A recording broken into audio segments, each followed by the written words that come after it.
koza ina usina ndimbenzo yangu yandodati muimbe ngumba ndindi nzinge ndiye ipi sakadorora kunoke usinganomba wandibereka iyo ndiyacho ngeipi anokubereka apa kumusadora cho njani dzidzi yawa nai aka kuna vaisiro ye kalale imbwa isiro iyi imbwa isiro hauna vaisiro huku isongo ipi nazo huku inaimba huku ndoenda kumba huku iyo masongo uchi unotoiziwa here iyo songo nazo huku pa president worship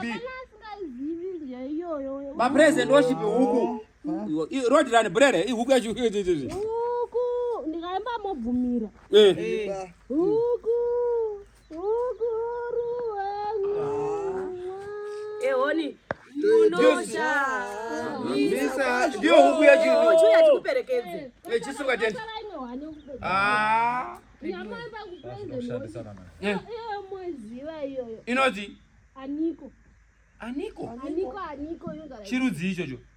anakadoti andi muyaji wamziva nikeni aniko yopi wewe nasara mziva nikeni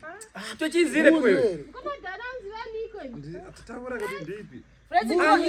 ndio ungatombatsira ndio ngoruma naye doro eka anaenda kucheja mnanzizira lo aniko chingezeri inoitwa president worship ngekuta embatizo embatizo aniko yacho niko mobvumira kana ndichiziwa niko majizaziza niko ngaendombokoma musikana chuya tikuperekedze sumzana mwende mwese kumba Friends uya usumudze uya umuta kule asa yadi undisumu inde kumba kupira aniko ngaripo aniko